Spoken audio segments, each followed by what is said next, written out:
কম সময়ের মধ্যে অল্প কিছু উপকরণ দিয়ে মিষ্টি বানাতে চাইলে এই সন্দেশের রেসিপিটা বানাতে পারেন। বানানো যেমন সহজ আর খেতেও হয় খুবই ভালো। নমস্কার বন্ধুরা, রূপাস কিচেনে সবাইকে স্বাগতম। তাহলে চলুন দেখে নেওয়া যাক। শুরু থেকে শেষ পর্যন্ত দেখার জন্য আপনাদের কাছে অনুরোধ রইল। প্রথমে একটা প্লেটের মধ্যে নিয়ে নেব জল ঝরানো ছানা। মিনিট 3-4 সময় ধরে ছানাটাকে খুব ভালো করে মেখে নেব।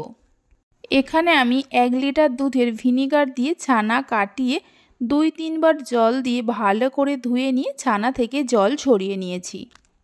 ছানা যত ভালো করে মাখা হবে সন্দেশটা ততটাই নরম তুলতুলে হবে। ছানাটাকে দেখুন ঠিক এরকম মসৃণ করে মেখে নিতে হবে। এবার এর মধ্যে দিয়ে দেব 1 বাটির থেকে একটু কম গুঁড়ো দুধ। ওজন হিসাবে প্রায় 130 গ্রামের মতো গুঁড়ো দুধ আছে। ওই বাটিরই 3 ভাগের 1 ভাগ চিনি দিয়ে দেব।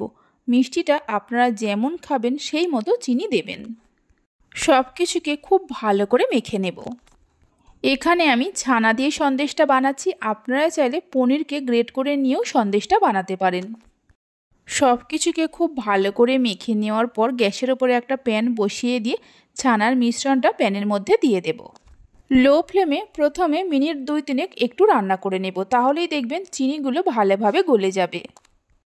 এই সন্দেশটা 10 মিনিটের মধ্যেই তৈরি করে নেওয়া যায়। লো ফ্লেমে 2-3 মিনিট রান্না করে নেওয়ার পর দেখুন চিনিগুলো খুব সুন্দরভাবে গলে গেছে। এবার গ্যাসের ফ্লেমটা লো টু মিডিয়ামে করে আরও একটু রান্না করে ছানার এই মিশ্রণটাকে ঘন বা শুকনো শুকনো করে নেব। তবে ছানাটা রান্না করার সময় এইভাবে ক্রমাগত নাড়তে হবে, তা না হলে তলায় লেগে যেতে পারে। আরও মিনিট 3-4 রান্না করে নেওয়ার পর দেখুন ছানার মধ্যে একটা পাক চলে এসছে আর ছানাটা প্যান থেকে কেমন ছেড়ে ছেড়ে আসছে। যখনই দেখবেন ছানা এরকম প্যান থেকে ছেড়ে ছেড়ে আসছে বুঝে নিতে হবে সন্দেশটা তৈরি হয়ে গেছে। এই সময় গ্যাসের ফ্লেমটা বন্ধ করে দিয়ে সন্দেশটা একটা প্লেটের মধ্যে ঢেলে নেব।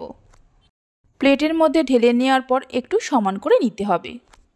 এইভাবে একবার সন্দেশের রেসিপিটা বানিয়ে দেখতে পারেন। বাড়িতে বানালে খেয়ে কেমন লাগলো অবশ্যই আমাকে কমেন্ট করে জানাবেন।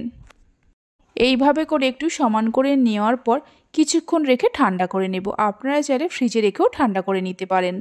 প্রায় 20-25 মিনিটের মতো রেখে ঠান্ডা করে নিয়েছিলাম। সন্দেশটাকে কেটে নিয়েও দেখিয়ে দিচ্ছি, দেখুন কত সুন্দর হয়েছে। আপনারা চাইলে এই সন্দেশটাকে চৌকো করে বা লম্বা করেও কেটে নিতে পারেন।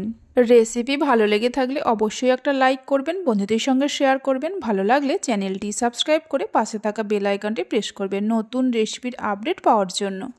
তাহলে চলুন ভিডিওটা আমি এখানেই শেষ করছি। আপনারা সবাই ভালো থাকবেন, সুস্থ থাকবেন। ধন্যবাদ।